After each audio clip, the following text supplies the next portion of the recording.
Welcome to our latest explainer. You know, there are literally billions of dollars flying around our education system right now, but to truly see where that money actually lands, we need to zoom in. Today, we're going to use Broward County, Florida as our micro lens to untangle a deeply layered and frankly, absolutely fascinating financial system. We're calling it the education shell game. Over the next few minutes, we're going to explore the really stark tension between the promise of lottery-funded education and the heavy, enduring reality of local property taxes. Let's get into it. Okay, let's dive right into this mystery by asking the exact question taxpayers naturally have when they look at their increasingly empty wallets. And that question is simply, where did all the education money go? I mean, people are seeing their property tax bills going up, right? Yet, at the very same time, public school districts are warning about declining enrollment, intense funding pressures, empty buildings, and even outright school closures. It's a total paradox, and it definitely demands a clear explanation. Well, it all starts with the promise. We all remember the original pitch: buy a lottery ticket, support the schools, and reduce the financial burden on everyday taxpayers and homeowners. Play the game, help the kids. It was supposed to take the heavy weight off the shoulders of the local property owner.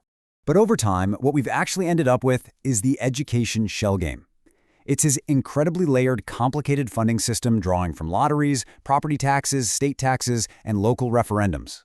Because it's so complex, it makes it incredibly difficult to track exactly who is paying, who actually benefits, and what outcomes are being produced.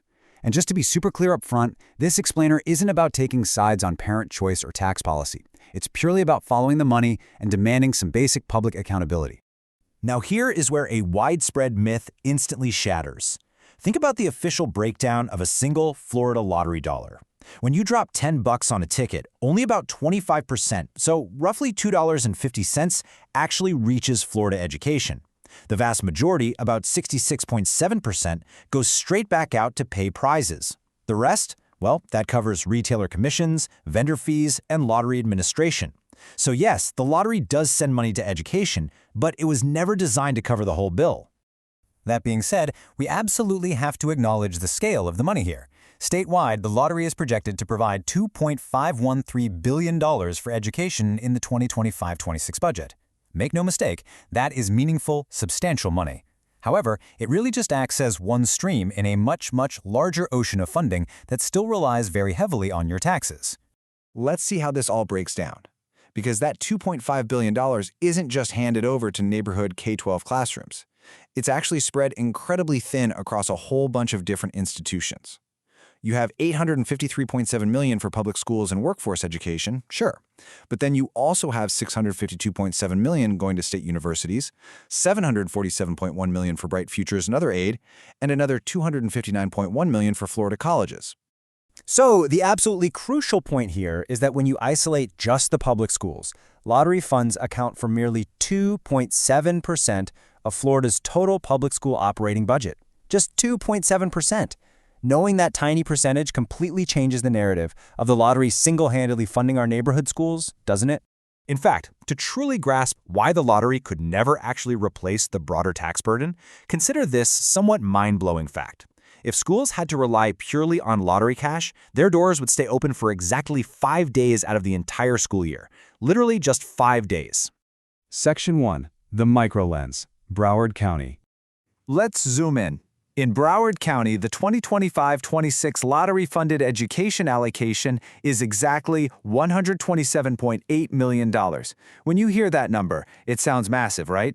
You would naturally think the local public schools are practically swimming in lottery cash. But watch how fast that money vanishes from the K-12 budget. Out of that massive allocation, $74.5 million goes straight to Bright Futures disbursements. Another $44.2 million goes to workforce development and Florida colleges. Basically, a vast majority of this money bypasses the K-12 district operating budgets entirely. And that leaves us with a pretty startling reality. Only $9.1 million is tied directly to keeping K-12 class sizes small in the county. That tiny slice is exactly why the old slogan, "Lottery funds education," feels so incredibly empty to a local taxpayer who watches their own neighborhood school struggling with budget pressures. Section 2. The property tax reality. So, if the lottery is only covering a tiny fraction of the cost, who pays the rest? Well, here's the enduring simple math that actually keeps your local schools running. You take your home's taxable value, divide it by 1,000, and multiply it by Broward's current millage rate, which happens to be 6.4845 mils for 2025-26.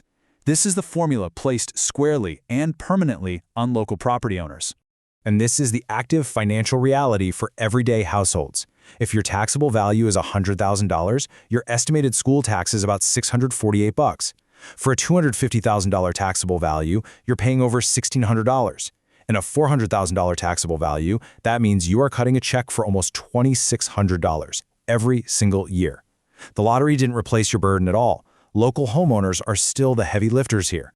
Section 3. The reassessment shock. Now, to understand this next part, we have to look at a benefit called Save Our Homes. Essentially, this limits the annual assessment increases for homesteaded property, meaning longtime owners get a cap on how much their taxable value can actually rise. Now, this cap is a massive benefit for them, but when a home is sold, that cap vanishes. The property resets closer to market value, creating a huge influx of new tax revenue. Let's look at a scenario. Same $500,000 home, but wildly different taxes. For a long-time owner, they benefit from that cap, pushing their taxable value down to, say, $180,000, making their school tax a modest $1,167. But the new buyer, their tax bill resets and skyrockets to over $3,000 for the exact same house.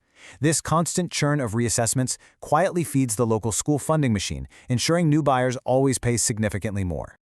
All right, so let's summarize the core layers of this expectation versus reality arc we've just uncovered. 1. The lottery money exists, absolutely, but it's just a fraction of the whole picture. 2. The school taxes remain, heavily funding the system. 3. Reassessments continue to turn changing home ownership into massive new revenue streams. And 4. At the end of the day, the homeowner just keeps paying.